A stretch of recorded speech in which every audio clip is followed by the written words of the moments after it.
Today I will discuss about chemistry, 12th class chemistry, chapter 3rd, electrochemistry. Electrochemistry meaning होगा इसमें electrons का use होता है और उसकी यूजिंग से जो सब्सटेंस होती है केमिस्ट्री यूज करती है। मीनिंग यहाँ पर ये है कि ई फॉर इलेक्ट्रॉन सी करता है, सी फॉर केमिस्ट्री। ठीक है, तो इलेक्ट्रिकल एनर्जी प्रोड्यूस होती है या इलेक्ट्रॉन फ्लो होते हैं एक केमिकल सब्सटेंस से, तो वो केमिकल सब्सटेंस सॉल्यूशन की हेल्प से बनता है। तो उसकी हेल्प से जो इलेक्ट्रिक पावर जनरेट होती है या हम क्या कहते हैं इलेक्ट्रिक पावर फ्लो कराते हैं कोई भी रिएक्शन कराने के लिए। ठीक है, और इससे भी और भी बहुत सारे पॉइंट ऑफ व्यू निकलते हैं। तो यहाँ पर मैं इंट्रोड्यूस कराना चाह रहा हूँ चैप्टर को। ये कहना चाह रहा है केमिकल रिएक्शन कैन बी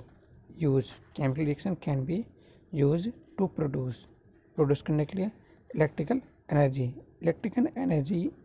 मतलब यहाँ ये कहना चला chemical can be use, chemical reaction को हम इस तरह यूज़ कर सकते हैं इलेक्ट्रिकल एनर्जी या इलेक्ट्रिकल पावर जनरेट करने में। कन्वर्सली चेंज भी कर सकते हैं, electrical energy can be use to carry out chemical reaction. हम इसको मतलब दोनों तरह से यूज कर सकते हैं। इसको हम इलेक्ट्रॉन्स जो यदि हम केमिकल रिएक्शन कराएं तब इलेक्ट्रॉन फ्लो होते हैं, तब इलेक्ट्रॉन फ्लो होंगे तो इसका मतलब हुआ कि हमें इलेक्ट्रिकल एनर्जी मिल गई है। यदि हम किसी ही सब्सटेंस में सपोज करो कोई मिक्सर है, सॉल्यूशन है, उसके अंदर हम इलेक्ट्रिक पावर सप्लाई करते हैं तो क्या होता है वो कुछ और चीज़ बनने की कोशिश करता है, मतलब चेंज हो जाता है। तो ये कहना चाह रहा है create chemical reaction that don't produce spontaneously, जो एक साथ में नहीं होगा मतलब चेंज होने पर होगा। इलेक्ट्रोकेमिस्ट्री मतलब इलेक्ट्रॉन पर डिपेंडेंट केमिस्ट्री या ऐसी केमिस्ट्री जो कोई भी सब्सटेंस से हम मॉलिक्यूल्स होता है या सॉल्यूशन होता है, सॉल्यूशंस में रिएक्शंस करके मतलब सॉल्यूशन के अंदर रिएक्शन करके वो चेंज हो जाता है। तो उस चेंज के टाइम पे उसे एक एनर्जी प्रोड्यूस करता है जो इलेक्ट्रॉन के फ्लो ऑफ इलेक्ट्रॉन होता है। तो ये कहना चला electrochemistry is study of production of electricity from energy release during spontaneous chemical reaction. जो केमिकल रिएक्शन स्पॉन्टेनियस होती है तब क्या होता है इलेक्ट्रिक एनर्जी या इसे बोलते हैं एनर्जी रिलीज होती है। यूज इलेक्ट्रिकल एनर्जी यूज होता है to bring out non spontaneous chemical reaction transformation, मतलब ट्रांसफॉर्म करता है इलेक्ट्रॉन्स को। उसके साथ साथ आगे बोलते हैं जो वाटर के अंदर हम अब यहाँ पर वाटर के अंदर हम क्या करते हैं HCl मिक्स कर देते हैं या कुछ सॉल्ट वगैरह मिक्स कर देते हैं तो वो चेंज होने लगता है। तो ये कहना चाह रहा है इसके टर्मिनल्स को हम बैटरी बोलते हैं। तो ये कहना है battery and fuel cell. Battery तो बैटरी हो गई, फ्यूल सेल जो उसके अंदर यूज होता है, fuel cell convert chemical energy into electrical energy are use charge large scale various instrument, जैसे बैटरी वगैरह होता है उसके अंदर यूज होता है। इलेक्ट्रोकेमिस्ट्री या इलेक्ट्रोकेमिकल सेल। अब सेल 2 टाइप के होते हैं। जैसे सेल तो काफ़ी करीबन 3 टाइप्स के होते हैं, लेकिन जो सेल होता है डाइनल, जैसे डाइनल सेल है, ये जो दिखाया गया डाइनल सेल, लैगलन सेल। ठीक है, तो इसके बेस के अकॉर्डिंग बताएंगे डायग्राम को समझाते हुए।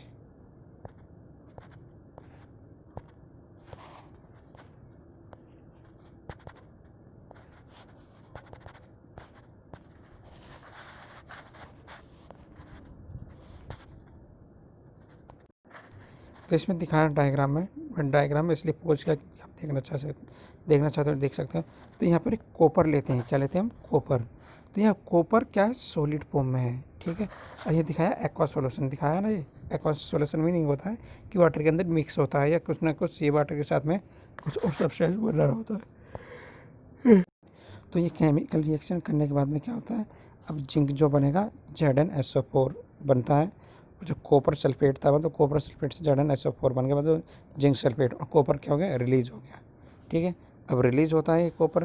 अब कॉपर रिलीज होता है मतलब सॉल्यूशन किस तरह लेते हैं, जैसे कि आपने 11th क्लास में देखा होगा। ये क्या चल रहा है इन क्लास 11th चैप्टर 8 या यूनिट 8 में आपने स्टडी किया होगा डाइनियल सेल का। ठीक है, वोल्टेनिक सेल भी होता है उसमें, वोल्टेनिक सेल का भी यूज देखा होगा। अब यहाँ पर डाइनल सेल वोल्टेनिक सेल को हम यही एक्सप्लेन करना चाहते हैं कि डाइनल सेल किस तरह से वर्क करता है। देखो ये जो डायग्राम दिखाया गया है इसको थोड़ा सा छोटा करते हैं। Okay, now we will see, यहाँ पर एक साल्ट लिया गया है, इसको बोलते हैं साल्ट ब्रिज। क्या बोलते हैं इसको? Salt bridge. और यहाँ पर ली गई जिंक रोड, ये जिंक रोड है ये, ठीक है। और ये है कॉपर रोड। अब इसके अंदर जो सॉल्यूशन है, इसके अंदर जो सॉल्यूशन है इसे बोलते हैं CuSO4। इसके अंदर क्या होगा? CuSO4, ठीक है। तो क्या करता है, जिंक अपनी तरफ से इलेक्ट्रॉन फ्लो कराता है और ये कॉपर के अंदर आ जाते हैं, मतलब इस सॉल्यूशन में आ जाएंगे। फिर ये साल्ट ब्रिज फिर से इलेक्ट्रॉन इधर पहुँचाता है, फिर ये इस तरह चलता रहेगा। मतलब ये प्रोसेस इस तरह चलती रहती है। मतलब यहाँ पर ये साल्ट ब्रिज इस तरह काम करता है कि इस प्रोसेस को कंटिन्यू रखने के लिए, ठीक है। तो यहाँ पर एक कौन सा सेल है? सोचो, डाइनल सेल है। तो ये कहना था solution contain salt of zinc, मतलब ये जिंक का जो ये साल्ट जो है, मतलब इसमें जिंक साल्ट होता है, ये कंटेन करता है साल्ट ऑफ कॉपर, कॉपर का साल्ट कंटेन करता है। तो Daniell cell having electrode of zinc copper dipping in solution their respective salt. मतलब ये रेस्पेक्टिव साल्ट का मीनिंग यहाँ पर ये कहना चाह रहे कि इस सॉल्यूशन के अंदर जो इसको कॉपर की जिंक और कॉपर की रोड एंड जिंक की रोड होती है, तो उस टर्मिनल को जहाँ पर इलेक्ट्रॉन फ्लो होते हैं, तो एक तरफ होता है नेगेटिव, एक तरफ होता है पॉजिटिव। तो इसके अकॉर्डिंग हम इसको शो करते हैं, ठीक है।